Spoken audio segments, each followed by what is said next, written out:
Hey there, Bearcats and Dragons. This week for writing, we're going to start a brand new unit. Silent excitement, brand new unit. In this unit, we're going to learn about folktales and fables, which are a very special type of story. We're going to learn about them this week in read aloud and in writing, so that next week you have a chance to write your own folktale or fable. I hope you're as excited as I am. So the first thing we need to do before we become amazing folktale and fable writers is become good folktale and fable readers. Earlier this week in Read Aloud, you read a folktale and answered questions about the different parts of that folktale. The setting, what happens in the beginning and the middle and the end, who the characters were, and you got to think about the lesson the character learned. That's a big part of folktales and fables, is there's usually a lesson the character learns. I'm going to go over to Epic and I'm going to show you examples of some folktales and fables that you can read on your own. You can get on Epic if you go through your Clever portal. So here we have The Lion and the Mouse, How the Elephant Got Its Trunk, The Boy Who Cried Wolf, The Fox and the Crow, The Ant and the Grasshopper, and there are many, many more. These are examples of folktales and fables. These stories usually have animals that talk, not all of them, but some of them do, and usually someone learns a lesson. So today, what we're going to do is we're going to think about these folktales and fables as a reader. We're going to focus on reading words that the characters say. We're going to focus on reading words the characters say. Yeah. Reading the words a character says can help us understand how they feel and what they have learned.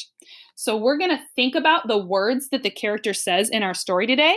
Think about how the character feels and what they have learned. Thinking about that this week is going to help us write it in our very own stories next week. Let's practice thinking about how a character feels and what they might be learning through what they're saying right now. I have an example of a very famous folktale. Okay, give me a thumbs up if you've ever heard of this folktale before.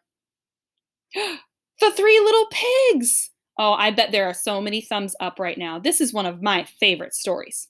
So I'm going to be reading this part of the story, and I'm going to think every time I see those quotation marks where a character's talking, I'm going to think, what is this character feeling right now? How are they feeling? And I'm going to try and read it just like that. If I read it the way that they would say it, then that'll help me understand what they're thinking and how they're feeling better. Let me show you what I mean. So in this part of the Three Little Pigs, it looks like they're at the stick house and the big bad wolf is at the door. The wolf chased that pig to the second little pig's house. Little pigs, let me in, said the wolf. Wait a minute. Did I read that the way that the wolf would probably say, little pigs, let me in? No, I'm going to go back and I'm going to try it. You can try reading it with me the way you think a big bad wolf might say that. Little pigs, let me come in, said the wolf. Now, when I think about it, when I read it the way the wolf might say it, it helps me know how the wolf is feeling here. How do you think the wolf is feeling when he says, little pigs, let me come in? I'll give you a moment. Think. How do you think the wolf is feeling there? Did you say mad, angry, hungry? He's probably feeling all of those things. That reading the story, reading the wolf's words, the way I think the wolf would say them, really helps me understand how he's feeling. Let's try this part. This is the little pigs talking. No, said the little pigs. Not by the hair on our chinny chins. You can't come in. I tried to read that the way I think the little pigs might have read that. I'm thinking about how the little pigs might be feeling right here in this part of the story. What do you think? Do you think that they feel very happy right now?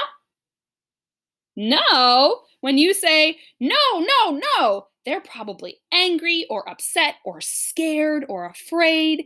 So reading it the way that I think they would read it helps me understand. Got it? Okay. Now we're going to practice together using one of our folktales here in Epic. We're going to read The Boy Who Cried Wolf.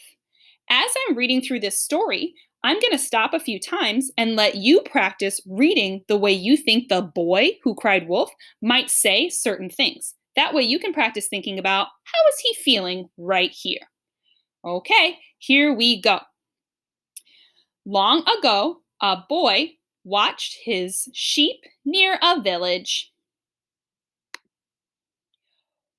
One day he was bored, so he cried, "Wolf! Wolf!" Now I can tell he's feeling bored here. Why would he cry, "Wolf! Wolf!" Let's see what happens next. The villagers ran to help him. When they got there, the boy laughed. "There is no wolf! Tricked you," he said. Oh boy, I'm going to stop here and think about what the boy just said and how he might be feeling. There is no wolf. Tricked you, he said. How do you think the boy is feeling right here?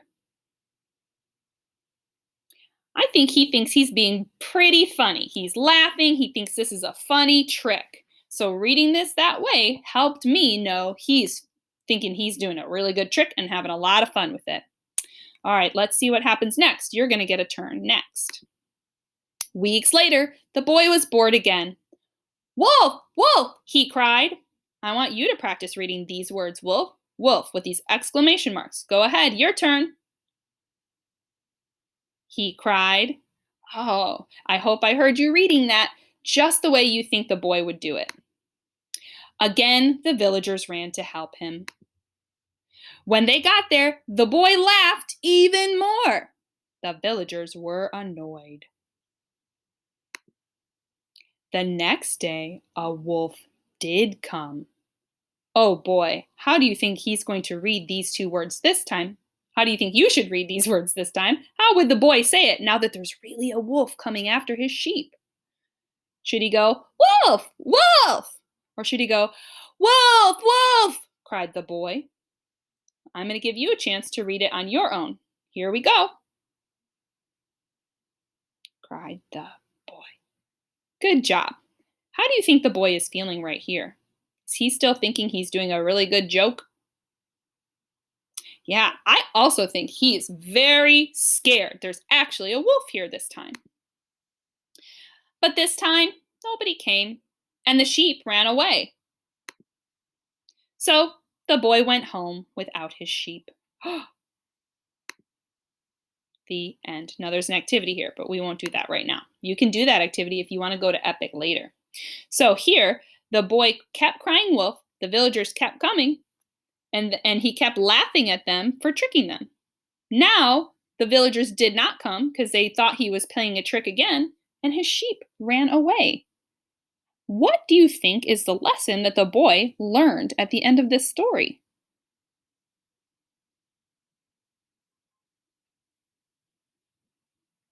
Yeah, I think that the boy probably learned that it was not a good idea to play that trick because then nobody believed him when he was really in trouble and the wolf was really there chasing his sheep.